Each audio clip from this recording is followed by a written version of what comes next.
Hello friends, मेरे पास है CMA final June 24 term of examination का question paper relating to strategic performance management and business valuation, in short SPMBV according to new syllabus. ये जो subject है ये CMA final group 4 के अंदर एक इलेक्टिव सब्जेक्ट है एंड बहुत इजी एंड स्कोरिंग, ये बहुत स्कोरिंग वाला सब्जेक्ट है एंड हमेशा क्वेश्चन जो है वो डायरेक्ट ही इंस्टीट्यूट मटेरियल से आता है एंड स्ट्रेट फॉरवर्ड क्वेश्चन ही आता है एंड हमेशा इस सब्जेक्ट के अंदर जो सीएमए फाइनल एस्पिरेंट्स है वो लोग हमेशा 60 या फिर मोर देन 60 मार्क्स स्कोर करते हैं। ओके, सो बहुत इजी है सब्जेक्ट के अंदर to score maximum mark and ये जो strategic performance management and business valuation subject है, ये सब्जेक्ट का इम्पोर्टेंस इसलिए इम्पोर्टेंट है कि इसमें आपको बिजनेस वैल्यूएशन के बारे में सब कुछ आपको पूरे अच्छे से प्रैक्टिस करके जाना है, पढ़कर पूरे अच्छे से, मतलब पूरे फुल टू फुल इन्फॉर्मेशन कैसे बिजनेस वैल्यूएशन करना है, कैसे फाइनेंशियल इंस्ट्रूमेंट यूज करके फाइनेंशियल एनालिसिस रिपोर्ट को एनालिसिस करना है, वो सब strategic performance management and business valuation के अंदर देखने को मिलेगा। ओके, तो इस वीडियो में मैं आपको बताऊंगा कि आंसर्स को कैसे प्रेजेंट करना है और मैक्सिमम मार्क्स स्कोर करने के लिए एमसीक्यू पर फोकस कैसे करना है। राइट, तो सबसे पहले ये क्वेश्चन पेपर का स्ट्रक्चर को समझते हैं। See, section A all about compulsory question relating to multiple choice question MCQ. 15 question दिया जाएगा एंड हर एक क्वेश्चन का वेटेज है 2 मार्क्स। 15 × 2 that is 30 marks. तो यहाँ पर सेक्शन ए का जो क्वेश्चन नंबर 1 है डिवाइड किया गया है broad part into A and B. A के अंदर 10 क्वेश्चन है, 10 × 2 20 marks and then question number 1 B में 5 क्वेश्चन दिखने को मिलेगा, 5 × 2 10 मार्क्स। तो ऐसे करके जो सेक्शन ए का क्वेश्चन नंबर 1 है वहाँ पर 30 मार्क्स का एमसीक्यू है। Then section B is all about business valuation. तो ये जो सेक्शन बी है बिजनेस वैल्यूएशन का, यहाँ पर प्रैक्टिकल क्वेश्चन 5 प्रैक्टिकल क्वेश्चन दिखने को मिलेगा। हर एक क्वेश्चन का वेटेज है 14 मार्क्स का। राइट, तो 5 × 14 is equal to 70 marks in section B. तो हमको यहाँ पर 8 क्वेश्चन है, हमको सिर्फ 5 क्वेश्चन ही अटेम्प्ट करना है सेक्शन बी के अंदर and each question carries 14 marks. Each question carries 14 marks. Okay, तो ये है क्वेश्चन का स्ट्रक्चर। थ्योरी का भी बहुत इंपॉर्टेंट है एसपीएमबीवी सब्जेक्ट के अंदर। थ्योरी यहाँ पर क्वेश्चन के अंदर आया है 7 + 7 + 7 + 7 + 7। राइट, तो ऐसे करके 21 मार्क का थ्योरी क्वेश्चन है, 21 एंड ऑल्सो एमसीक्यू में भी थ्योरी क्वेश्चन है। तो लगभग 32 मार्क्स का थ्योरी क्वेश्चन है, तो बहुत इंपॉर्टेंट है, इसलिए बहुत स्कोरिंग भी है। राइट, तो ये है क्वेश्चन का स्ट्रक्चर। तो let's discuss each and every question of section A first, which is relating to multiple choice question. Right, see question number 1A, choose the correct answer from the given alternatives. Which principal technique is considered best platform for TPM. TPM का best platform क्या है? Right, तो ये हम पढ़कर आए हैं। TPM means productive management, total productive management, TPM. Right, तो द प्रिंसिपल्स और technique which is considered the best platform for TPM is ended kaizen. इसमें जो ऑप्शन है राइट आंसर होना चाहिए काइजन। क्यों?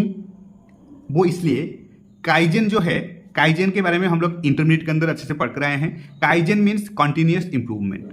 Right, continuous improvement in Japanese term which emphasize the importance of small incremental changes that lead to significant improvement over time.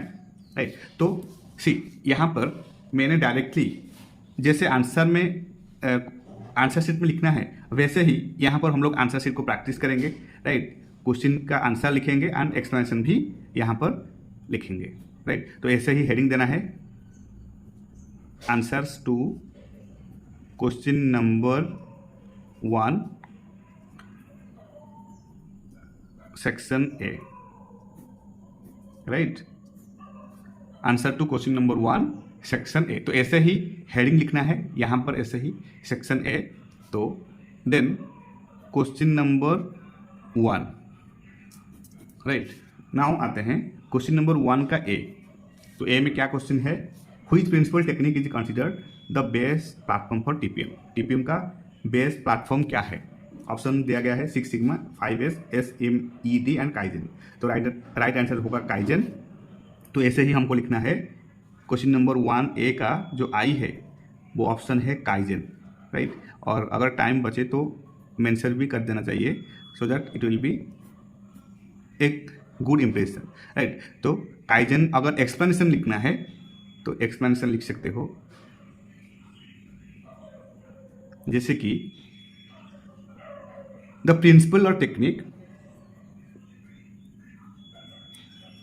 The principal और technique considered the best platform for TPM is indeed Kaizen. Indeed Kaizen. Kaizen, which means continuous improvement. Kaizen, which means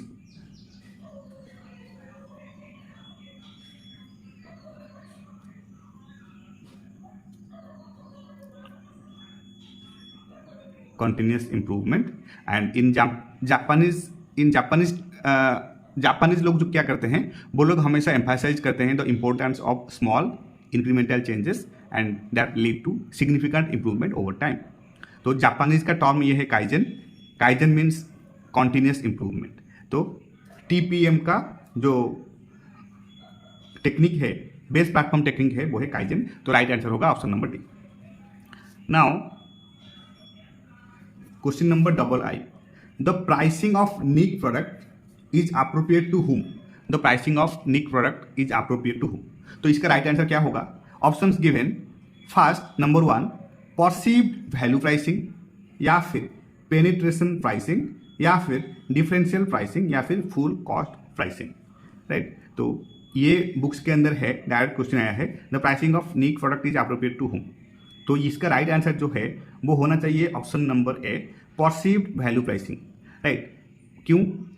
क्योंकि perceived value pricing is ideal for niche products because it base prices on how much value customers see in the product. Reasons, specialised market, limited competition, unique value, luxury goods, technical gadgets, health products, etc. Okay, so the right answer is the pricing of niche product is appropriate to perceived value pricing. So let's write option number II का A, perceived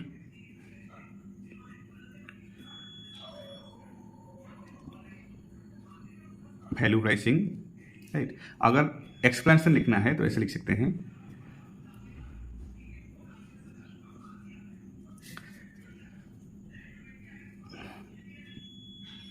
perceived value pricing is ideal for niche products because it bases prices on how much value customers see in the product, right. Perceived value pricing reasons, एक तो specialized market, limited competition,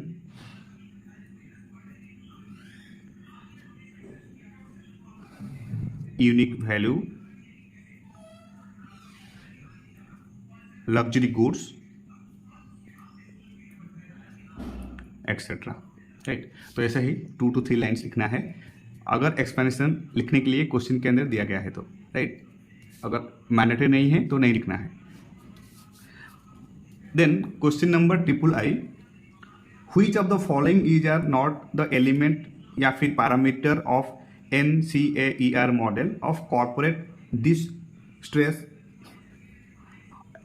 prediction, right? Which of the following is not the element parameter of NCAER model of corporate distress prediction? Corporate distress prediction. तो right answer क्या होना चाहिए? Options given, net worth position, outstanding liability position, net working capital position या फिर cash profit position. तो ये question भी directly book से ही है, राइट, बुक से ही है डायरेक्टली. तो इसका राइट आंसर होना चाहिए नेट वर्थ पोजीशन. ये नेट वर्थ पोजीशन वो इसलिए, ये जो NCAER है, इसका मतलब है national council of applied economic research. National council of applied economic research क्या है?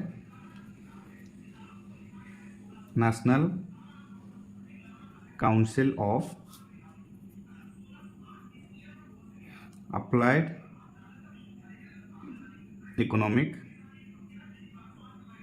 Research, right. तो the NCAER model of corporate distress prediction typically does not include net worth position as an element या फिर parameter. The focus is usually on liquidity, profitability and solvency measures. ये जो NCAER जो model है ये focus करता है liquidity के ऊपर, प्रॉफिटेबिलिटी के ऊपर या फिर सॉल्वेंसी के ऊपर, राइट, बट ये not relating to net worth position. इसलिए राइट आंसर होगा नेट वर्थ पोजीशन, राइट. और यहाँ पर कैसे लिखना है? क्वेश्चन नंबर 1 का ट्रिपल का राइट चॉइस होना चाहिए option number A, that is net worth position, right. और अगर एक्सप्लेनेशन लिखना है तो ऐसे लिख सकते हैं, दी NCEER means National Council of Applied Economic Research model of corporate distress prediction typically does not include what? Net worth position as an element or parameter, because NCEAR always focus on, you can write that the focus is usually on liquidity, profitability and solvency measures, right. ऐसे लिख सकते हैं. 2 से 3 sentence ही मोर than enough है, right. तो ज़्यादा लिखने का जरूरत नहीं है. अगर एक्सपेंशन लिखना है तो 2 to 3 sentence is more than enough. Then आते हैं क्वेश्चन नंबर 1 का IB. Balance scorecard is a set of dash measures relating to company's critical success factors. Balance scorecard is a set of dash measures relating to company's critical success factor. Company's critical success factor, right? तो इसका right answer क्या होना चाहिए? Options given, financial या फिर non financial या फिर financial and non financial या फिर none of the above, right. तो बैलेंस स्कोर कार्ड का ये नाम से ही पता चलता है कि बैलेंस स्कोर कार्ड जो है वो बोथ फिनेंशियल या फिर non financial, both financial and non financial दोनों को मेजर्स करता है relating to companies critical success factor. Okay, तो राइट आंसर होना चाहिए option number C, that is financial and non financial, right. The balance score card is a set of financial and non financial measures relating to a company's critical success factors. It given a comprehensive framework for translating a company's strategic objectives into a coherent set of performance measures. इसका key components क्या है? Financial measures, customer measures, internal business processes, and learning and growth, right? And the balance scorecard extends beyond traditional financial metrics by including non-financial measures also, giving a more balanced and comprehensive view of an organization's performance. This helps in aligning daily work with strategic objectives, improving internal as well as external communications, and monitoring organizational performance against strategic goals. Right? तो इसलिए जो balance score card है, balance score card का जो right answer होना चाहिए वो है option number C, that is financial and non financial. Right. And answer कैसे लिखना है, एक्सप्लेनेशन कैसे करना है.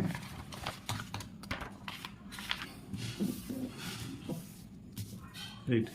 तो क्वेश्चन नंबर 1 आई भी option number C, that is financial and non financial.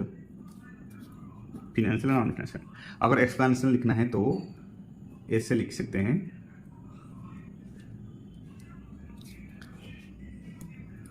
The balance score card, in short BSC, balance score card is a set of both financial and non-financial measures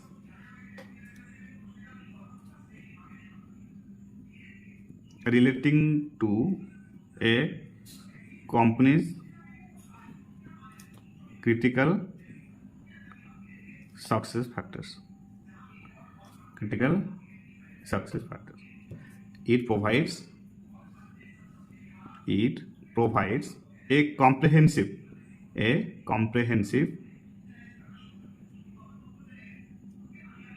framework for translating a company's strategic objective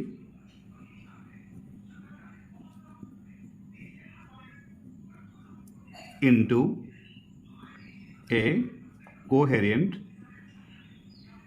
set of performance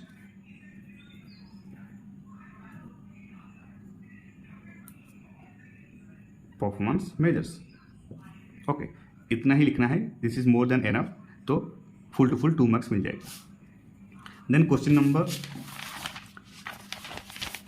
1 का भी, question number 1 भी,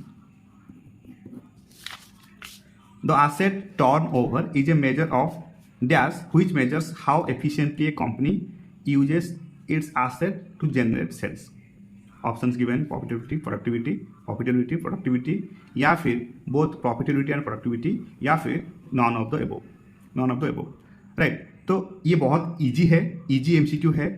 the asset turnover is a measure of dash which measures how efficiently a company use its assets to generate sales. तो हमको पता है कि productivity एक major होता है which measures how efficiently a company use its asset to generate sales.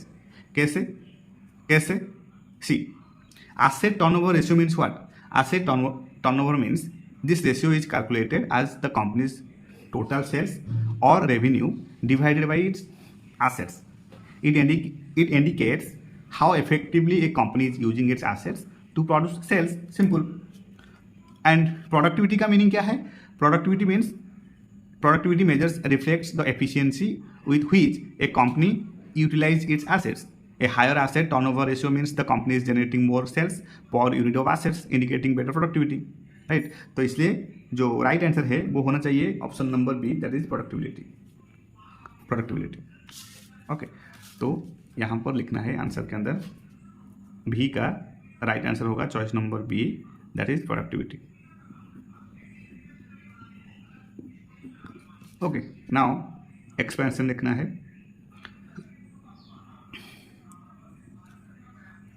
Right. लिखना है productivity measure reflects the efficiency with which a company utilize its assets and a higher asset turnover ratio means the company is generating more sales per unit of assets, indicating better productivity.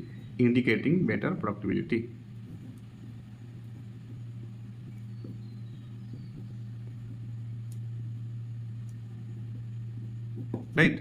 So the correct answer will be productivity. That is option number B.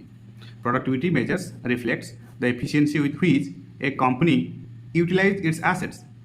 जितना higher asset turnover होगा उतना company generate करेगा more sales per unit of assets, indicating better productivity. इसलिए right answer है productivity. Right. Then question number भी I. ये practical question है. Market price of share given ₹50, earning per share given 22.20, dividend per share given 12.5, then what will be the price earning ratio. Right. Question के अंदर दिया गया है market price of share. बहुत easy question है. Market price of share MPS given 50, earning per share given 22.20, EPS given 22.20, then dividend given 12.5, dividend given कितना 12.5, then what will be the price earning ratio means PE ratio पूछा है कितना होना चाहिए. PE ratio कितना होना चाहिए. बहुत इजी क्वेश्चन है. सी तो PE रेशियो का फॉर्मूला क्या है. Market price per share divided by earning per share, ये हमको पता है. Right. Market price per share divided by earning per share is equal to PE ratio, है कि नहीं. तो MPS is equal to MPS divided by EPS is equal to PE ratio. Straight forward direct question given. Right. तो here market price per share given 50, earning per share given 22.50. Right. तो right answer होगा 50 divided by 22.20 is equal to 50 divided by 22.20, ये हो जाएगा 2.25. 2.25 is the PE ratio which is the answer. Right. 2.25 PE ratio का formula है market price per share divided by earning per share. Right. तो answer आया 2.25 which is option number A. 2.25. Right. बहुत easy है. Then आता है question number VII.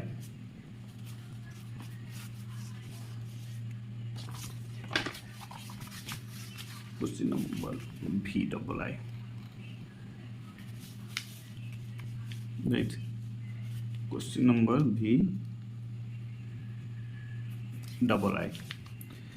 An analyst has estimated ₹450 crore as future maintainable profit for Supersign Limited if the expected rate of return on capital employed is 15% and the average capital employed is ₹1200 crore, then the goodwill of Supersign Limited at 4 years purchase will be how much.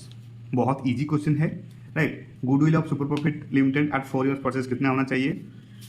तो इसको step by step follow करना है, हो जाएगा. Easy है. Right. हमको पता है जो नॉर्मल प्रॉफिट कैलकुलेट किया जाता है, नॉर्मल प्रॉफिट का फॉर्मूला क्या है ना, average capital employed into expected rate of return. Right. Average capital employed into expected rate of return, है कि नहीं. तो नॉर्मल प्रॉफिट का फॉर्मूला है एवरेज कैपिटल एम्प्लॉयड इनटू, बहुत इजी है, कॉन्सेप्चुअल क्वेश्चन है, हमको स्टेप बाय स्टेप फॉलो करके सॉल्व करना है। Expected rate of return, right. तो क्वेश्चन में एवरेज कैपिटल एम्प्लॉयड गिवन कितना,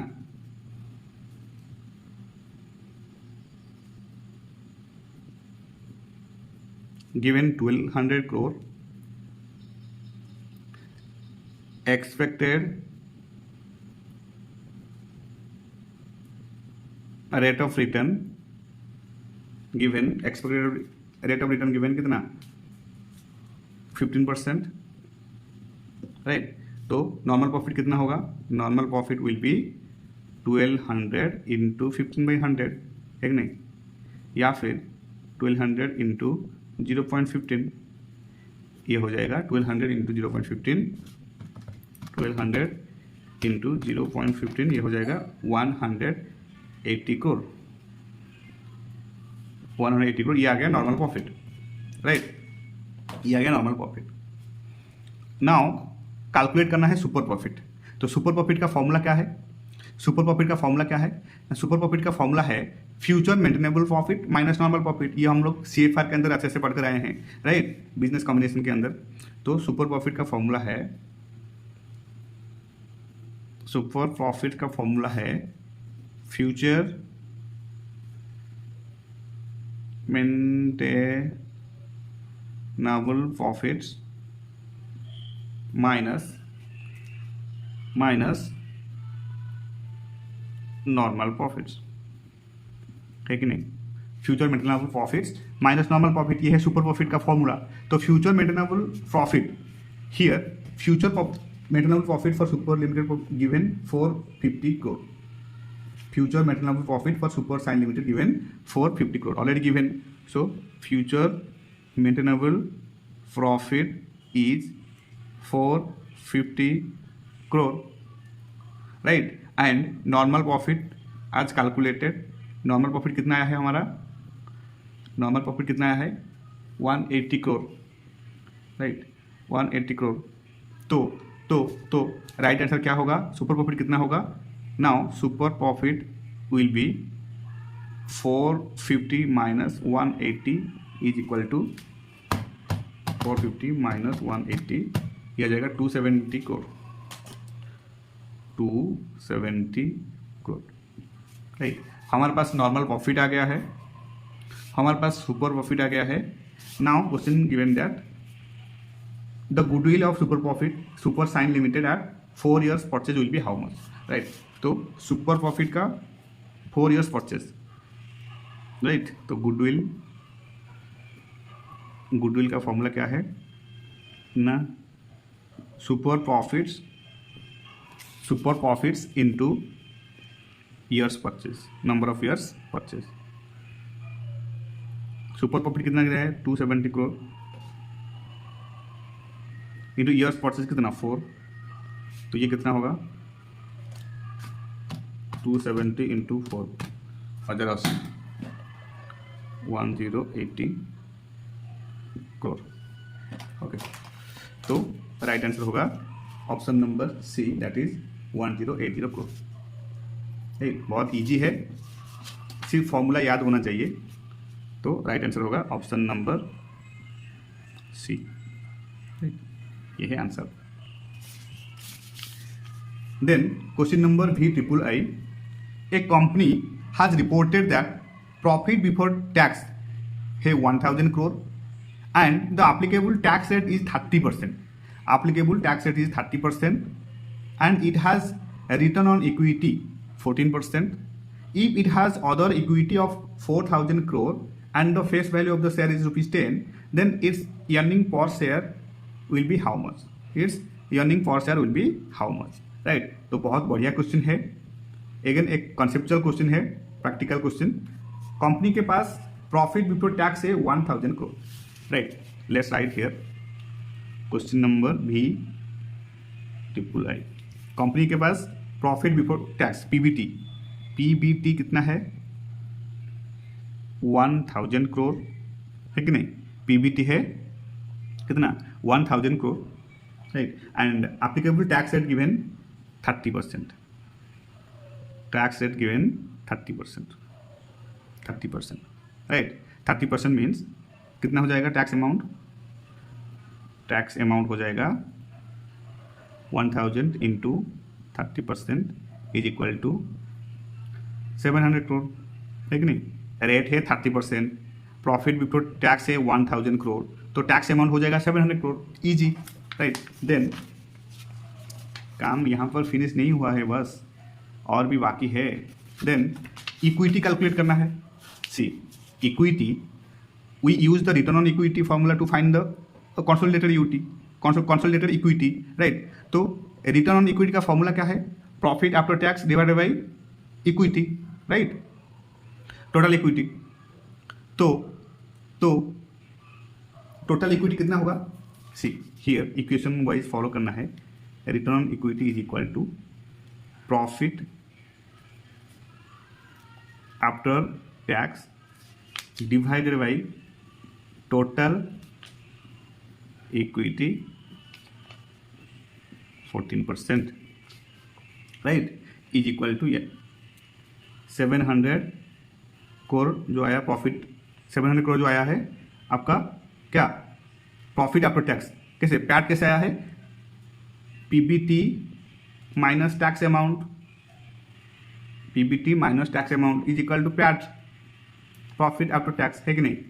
तो प्रॉफिट आफ्टर टैक्स आया 700 करोड़ डिवाइडेड बाई 14% है टोटल इक्विटी, तो ये हो जाएगा 700 करोड़ डिवाइडेड बाई 0.14, 5, ये हो जाएगा 5000 करोड़, राइट। ये आ गया इक्विटी। नाउ ये आ गया टोटल इक्विटी, आ गया है। Now calculating number of shares,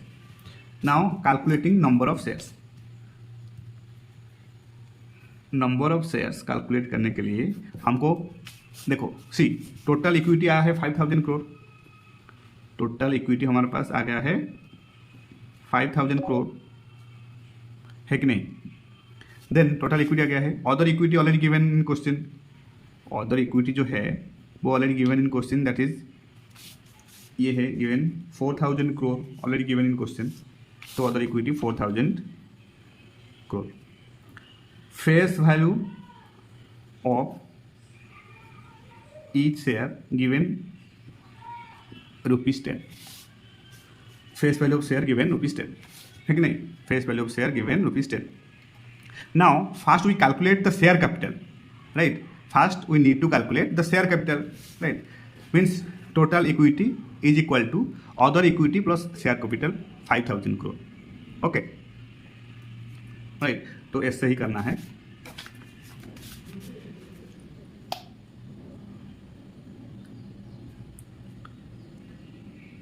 total equity is equal to other equity plus share capital, right. और यू कैन से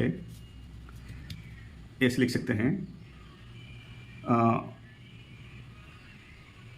5000 ये है total equity minus other equity कितना है 4000 करोड़, तो ये हो जाएगा 5000 माइनस 4000, ये हो जाएगा 1000 करोड़, 1000 करोड़ ये हो जाएगा share capital, number of share capital, right. Total equity से अदर इक्विटी माइनस कर देते हैं तो आ जाता है number of shares, that is 1000 crore, okay. So now EPS, now calculate EPS. अब हम इजीली कैलकुलेट कर सकते हैं। ईपीएस का फॉर्मूला क्या है? PAT, profit after tax divided by number of shares, right. PAT कितना आया है हमारा? पैट आया है 1000 माइनस 300, दैट इज 700। ये जो 700 करोड़ आया है 1000 करोड़ का था प्रॉफिट बिफोर टैक्स, इसमें टैक्स अमाउंट है 300 करोड़, माइनस करते हैं तो 700 करोड़ आता है पैट, राइट। ये पैट, तो पैट है कितना? पैट है कितना? 700 crore, right, 700 crore number of shares कितना होगा, सी यहाँ पर मैंने और एक स्टेप, नंबर ऑफ शेयर, ये जो 1000 करोड़ आया है, ये 1000 करोड़ से ₹10 जो फेस वैल्यू है वो डिवाइड करना है, तो आ जाएगा नंबर ऑफ शेयर्स। ये 1000 करोड़ है अमाउंट, 1000 करोड़ में डिवाइड करना है फेस वैल्यू ऑफ शेयर ₹10, तो ये डिवाइड करेंगे तो ये आ जाएगा 100 crore, right, 100 crore shares, number of shares, right. तो calculate EPS, profit after tax, that is 700 crore divided by number of shares, number of share है 100 करोड़, तो ये आ जाएगा ईपीएस 7 करोड़, राइट, 7 करोड़ हो जाएगा answer. Step by step follow करना है, कॉन्सेप्चुअल क्लैरिटी होना चाहिए ये क्वेश्चन सब अटेंड करने के लिए। अगर फंडामेंटल कॉन्सेप्ट क्लियर है तो ये क्वेश्चन सब हो जाएगा। तो यहाँ पर राइट आंसर होना चाहिए option number C, that is ₹7। Okay, now comes to next question, question number IX। Question number IX क्या है? A company share is currently marketing in the market at ₹450. It is estimated that its cost of equity is 18% and the value of growth opportunities is ₹250. Then its price earning ratio will be how much? Very easy question and straightforward question. A company का share है currently in market 450. It is estimated that its cost of equity is 18%, ठीक है, and the value of growth opportunity is given 250. Then इसका price earning ratio क्या होगा? ठीक है, ये एक बहुत अच्छा क्वेश्चन है, हम लोग यहाँ पर ऐसे सॉल्व करना है। क्वेश्चन नंबर IX पहले लिखते हैं क्या क्या आंसर्स, मतलब क्वेश्चन के अंदर दिया गया है। करेंट मार्केट प्राइस कितना है? ₹450, right, ₹450। Then it is estimated that it cost of equity है 18%, very good, cost of equity given 18%, very good. Then value of growth given 250, value of growth given 250, right? तो हमको क्या करना है, we need to use the formula for the price earning ratio, that is price per share divided by earning per share। Price P ratio का formula क्या है? P ratio का formula है price, market price per share, right, divided by price, market price per share divided by EPS या फिर earning per share. Okay, है कि नहीं? We know the price but we need to know calculate the earnings per share. For this we can use the concept of no growth value of a share. No growth value means what? No growth value means what? current price minus value of growth opportunities, है कि नहीं? No growth value कैसे आएगा? Current price minus value of growth opportunities, simple. तो current price क्या है market का? 450, given already question के अंदर दिया गया है 450 है करेंट मार्केट प्राइस। तो here 450 minus value of growth opportunities given, value of growth opportunity given 250, right. तो 250 इसको माइनस करते हैं तो आता है 450 माइनस 250, ये 200, ये 200, ये है 200। Now in a no growth scenario the earnings per share can be calculated using the cost of equity, right, using cost of equity. तो ईपीएस क्या होगा? ईपीएस क्या होगा? here EPS will be no growth value into cost of equity, right? here EPS ऐसे calculate होगा, no growth value into cost of equity, right? तो कैसे calculate होगा? हमारे पास आया है 200 का नो ग्रोथ वैल्यू, तो 200 into cost of equity given already question में 18%, तो 200 इंटू 8%, ये हो जाएगा 200 इंटू 18%, ये हो जाएगा 36, जो कि है ईपीएस, है कि नहीं, बहुत क्लियर, इजी है। Then now we can easily calculate P ratio. Now P ratio will be, P ratio का फॉर्मूला क्या है, price per share divided by earning per share, right? तो here price per share given, price per share, current market price per share given 450, तो here 450 divided by earning per share as calculated 36, तो 450 divided by 36 ये हो जाएगा कितना, 450 divided by 36 ये हो जाएगा 12.5, ये हो जाएगा 12.5 जो कि है आंसर। बहुत इजी है, 12.5 जो कि है option number C, option number C बहुत इजी है। हमको स्टेप बाय स्टेप फॉलो करना है। जैसे कि नो ग्रोथ वैल्यू का फॉर्मूला पता होना चाहिए। जैसे कि नो ग्रोथ वैल्यू का फॉर्मूला है current price minus value of growth opportunities, तो ये आ गया 200 रुपीज़। देन ईपीएस का फॉर्मूला है no growth value into cost of equity, तो no growth value already calculated 200 and cost of equity already given in question that is 18%, तो multiply करने से ये आया 36 एंड पी रेशियो का फॉर्मूला है price per share divided by earning per share. Price per share given 450, earning per share given 36, तो ये आ गया 12.5 जो कि है answer, right. Very straightforward and very easy question, तो राइट आंसर होगा 12.50। Then question number X, question number x,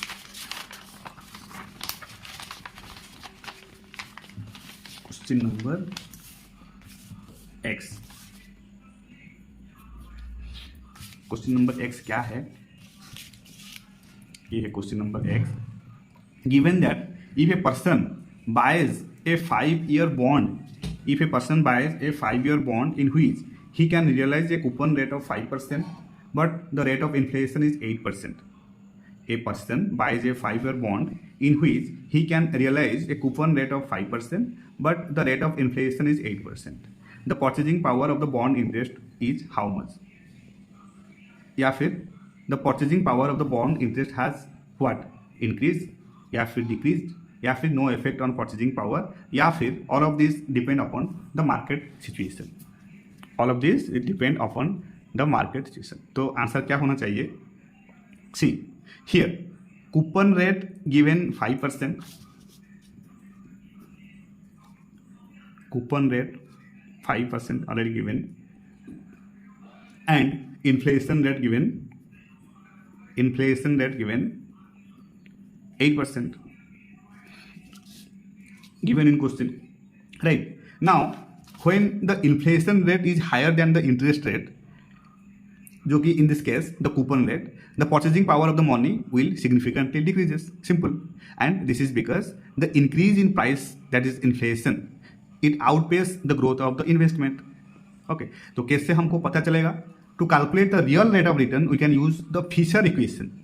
Fisher equation हम लोग यूज करेंगे, राइट। जैसे कि फिशर इक्वेशन के अकॉर्डिंग रियल रेट कैसे कैलकुलेट किया जाता है ना, nominal rate minus inflation,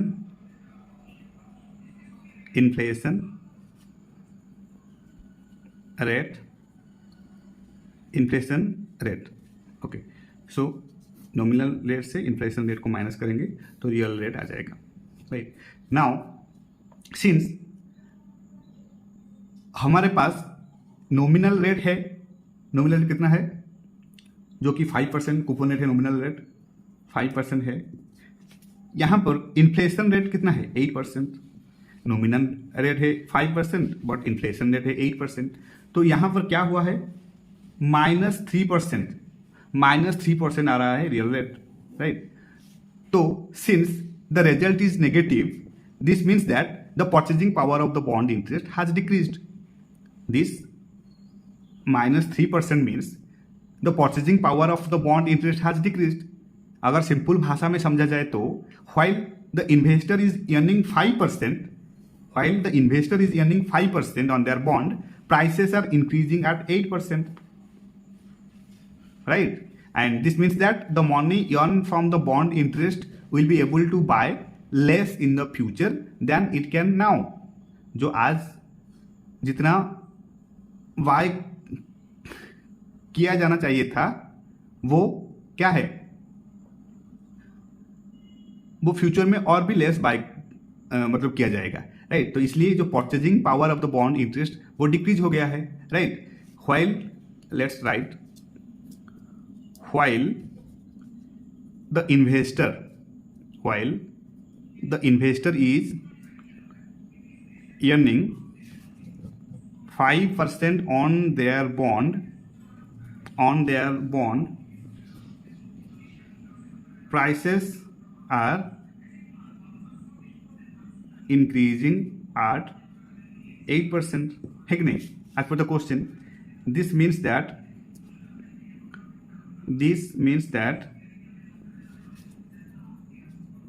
the money earned from the bond interest will be able to buy less in the future than it can be now, right? Therefore the correct answer is ये हो जाएगा option number decline, option number B, right. The purchasing power of the bond interest has decreased, right. तो question number X का right answer होगा option number B, that is declined, right. तो ऐसे करके question number 1A का जो 10 question था, 10 into 2 that is 20 marks का क्वेश्चन हम लोग सॉल्व कर दिए हैं। बहुत ईजी है एंड सबके सब सिंपल क्वेश्चन ही है, कॉन्सेप्चुअल फंडामेंटल कॉन्सेप्चुअल क्वेश्चन है, right. Now comes to question number 1B। Question number 1B ये एक लॉन्ग टाइप का MCQ टाइप का एक प्रैक्टिकल क्वेश्चन है, जिसमें हम लोग सॉल्व करके फाइंड आउट करना है which firm has the highest efficiency, which firm has the relative efficiency of firm B.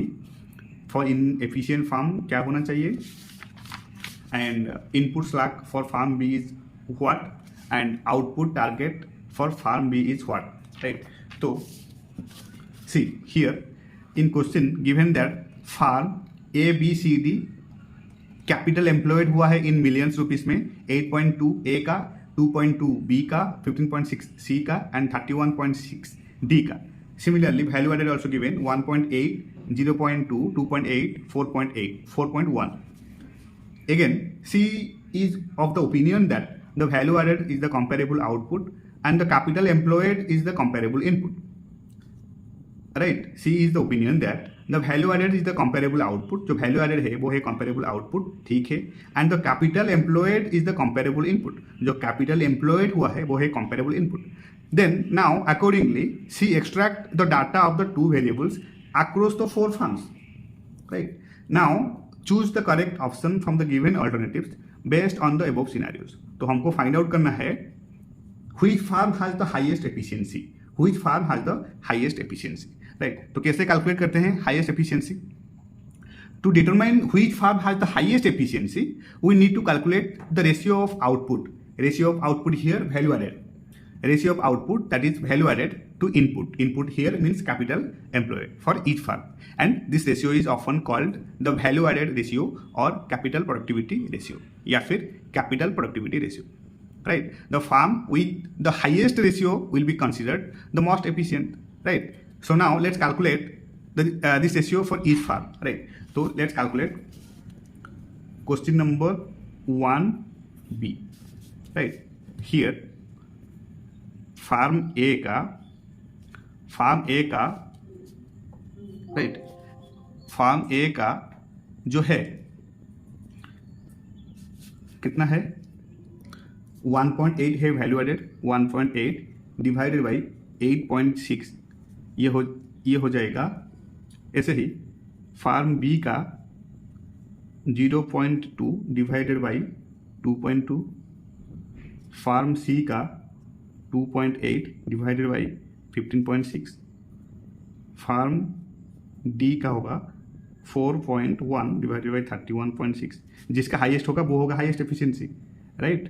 तो यहाँ पर 1.8 डिवाइडेड बाई 8.6 ये आता है 0.209, और इसको परसेंटेज टर्म में कैलकुलेट करेंगे तो ये आ जाएगा 20.93। Okay, similarly for firm B 0.2 into 2.2 ये हो जाता है कितना 0.2 divided by 2.2, sorry 0.2 divided by 2.2, sorry 0.0909, right. और परसेंटेज टर्म में अगर कन्वर्ट करेंगे ये हो जाएगा 9.09%। ऐसे ही for firm C 2.8 divided by 15.6 ये हो जाएगा 0.1794 या फिर 17.95%। Similarly for firm D 4.1 divided by 31.6 ये हो जाएगा 0.1297 और परसेंटेज टर्म में 12.97%, राइट। तो यहाँ पर मोस्ट एफिशिएंट हाईएस्ट रेशियो वाला है वो है फार्म ए, दैट इज 20.93%, जो कि हाईएस्ट है, राइट। तो ऑप्शन होगा ए, ऑप्शन होगा A, that is right answer. Similarly question number 1 B का XII क्या दिया है, relative efficiency of firm B. तो relative efficiency of firm B, relative efficiency also connect है फार्म ए के साथ, जो कि हाईएस्ट वैल्यू रेशियो के साथ, राइट। तो to calculate the relative efficiency of farm B, we need to compare its efficiency to the most efficient farm in the group. So we will use the value added ratio as our measure of efficiency. Okay. तो relative efficiency of B, relative efficiency of B ये कैसे calculate होगा, highest value added ratio of firm B divided by highest value added ratio, right. तो इसका formula है VAR of firm B divided by highest VAR, right. तो VAR means value added ratio of firm B कितना है,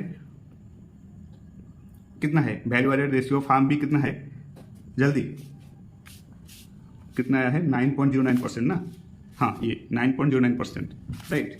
तो 9.09 divided by highest value added ratio कितना है firm A का, दैट इज 20.93, है कि नहीं। तो 20.93 ये हो जाएगा relative efficiency, 9.09 divided by 20.93 that is 0.4343। अगर इसको परसेंटेज टर्म में कन्वर्ट करेंगे तो ये हो जाएगा 43.43%, राइट। देखते हैं आंसर में क्या है। Relative efficiency of firm B is here, choice number B 43.40, ये है answer. Relative efficiency of B will be value added ratio of firm B divided by highest value added, highest value added ratio of firm B divided by highest value added ratio. Okay, now comes to question number XII। For inefficient farm, input target is equal to actual output, या फिर input target greater than actual input, या फिर input target less than actual input, या फिर input target is equal to input slack, right. तो ये बोल रहा है कि inefficient farm के लिए कौन सा सही है, inefficient farm के लिए कौन सा सही है, राइट। तो यहाँ पर जो राइट आंसर होना चाहिए वो होना चाहिए C means input target is less than actual input, input target is less than actual input, right. Why C, ये ऑप्शन क्यों करेक्ट है, let's evaluate. First option A given input target is equal to actual input, तो ये तो हरगिज नहीं हो सकता। Actual input this would imply no change is needed, which is not true for an inefficient firm, तो ये तो हो नहीं सकता, तो ये गलत हो गया। Option number B input target is greater than actual input, input target is greater than actual input, right. Actual input this would suggest increasing inputs which would make the firm even less efficient, जो कि farm को less efficient कर देगा। अगर input target ज़्यादा होगा actual input से तो firm will be less efficient, okay. तो ये ऑप्शन भी नहीं होगा। Then input target is equal to input slack. ये तो नहीं होगा, ये हरगिज नहीं होगा, right. Input slack is the amount of input that can be reduced without affecting output. Input slack means input slack is the amount of input that can be reduced without affecting output.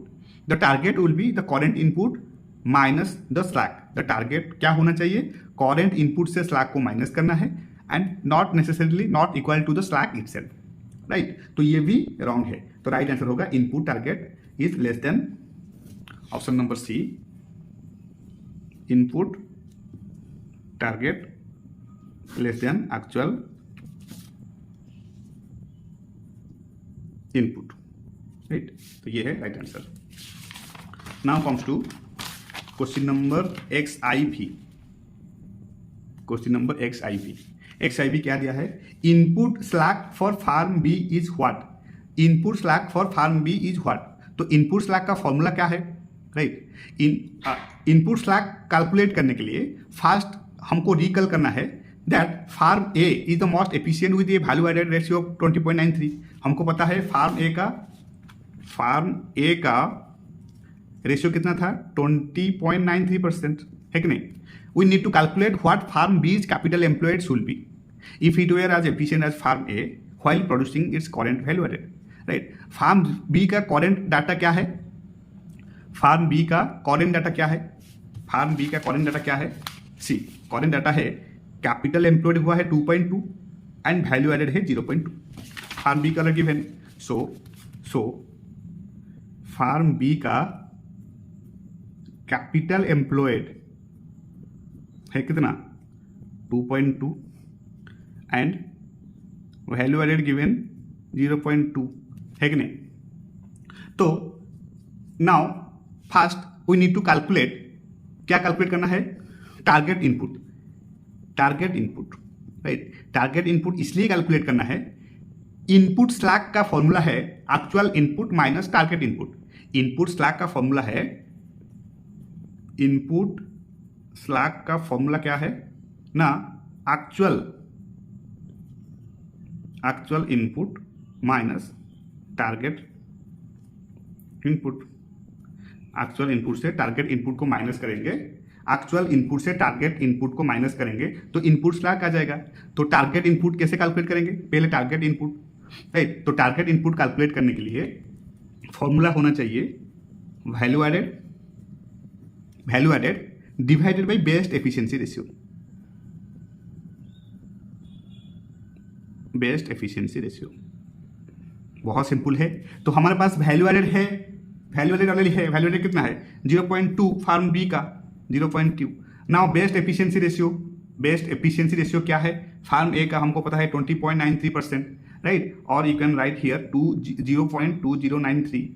तो ये हो जाएगा 0.2 divided by 0.2093, ये हो जाएगा 0.955, right?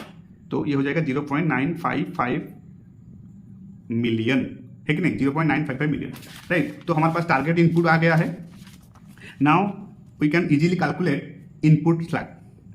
तो input slack का formula पता है, एक्चुअल आउटपुट माइनस जो दिया गया है बजटेड इनपुट, टारगेट इनपुट. तो एक्चुअल इनपुट कितना है? एक्चुअल इनपुट है 2.2 जो कि क्वेश्चन के अंदर दिया गया है फार्म बी का, right? Actual input firm B का दिया गया है 2.2 एंड टारगेट इनपुट हमारा कैलकुलेशन से आया है 0.955, है कि नहीं?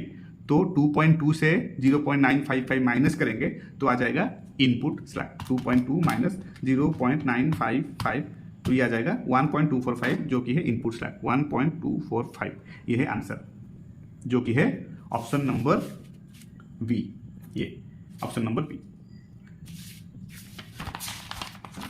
बाप रे, प्रैक्टिकल में फंडामेंटल कॉन्सेप्ट क्लियर होना बहुत इंपॉर्टेंट है, नहीं तो नहीं होगा. बहुत मतलब एमसीक्यू स्कोर तब हो सकता है जब हमारा जो प्रैक्टिकल सॉम्स का थॉरोली रिवाइज होगा, right? Now output target for firm B, right? तो output target for firm B कितना होगा? आउटपुट टारगेट फॉर फार्म कितना होगा, given that 0.46 million option A, 0.26 million option B, 0.95 million option C and 0.80 million option D, right. तो output target of firm B, तो output target for firm B को हम लोग कैसे कैलकुलेट करेंगे? To determine the output target for firm B, we first need to calculate what farm B's value added. Value added means output. We need to calculate what farm B's value added, that is output, should be if it were operating as efficiently as the best performing farm, given its current level of capital employed. Right?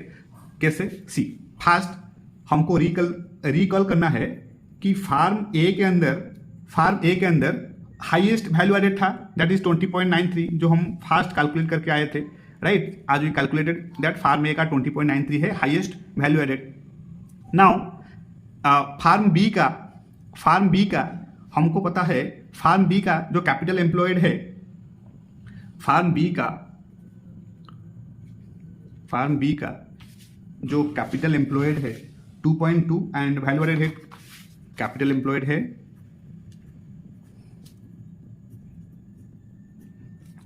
2.2 and value added है कितना, 0.2 है कि नहीं? तो here see output target for firm B will be 20.93 divided by 2.2, sorry 20.93 divided by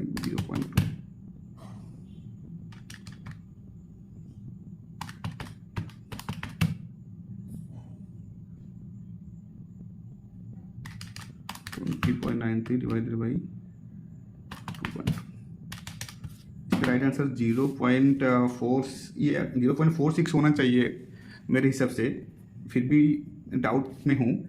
अगर आपको पता है इसका राइट आंसर क्या होना चाहिए तो आप मुझे कमेंट सेक्शन में इसका कैलकुलेशन करके बता दीजिए, राइट। मेरे हिसाब से 0.46 होना चाहिए, कहीं तो गलत हो रहा है, ठीक है। तो ये मुझे कमेंट सेक्शन में बता दीजिए राइट आंसर क्या होना चाहिए, ठीक है। तो ऐसे करके क्वेश्चन नंबर 1 के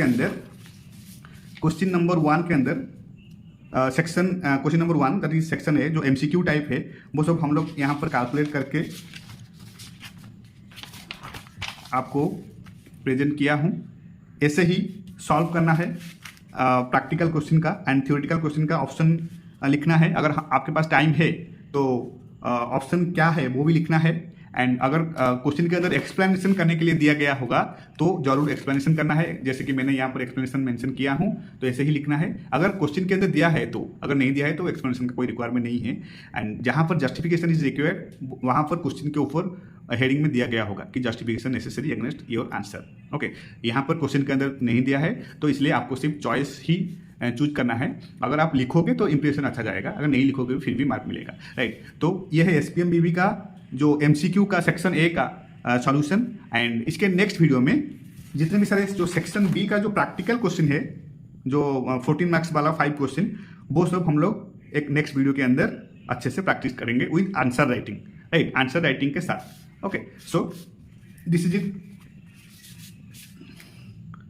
all from my side. Thank you so much for your time. Thank you so much for your support and happy studying.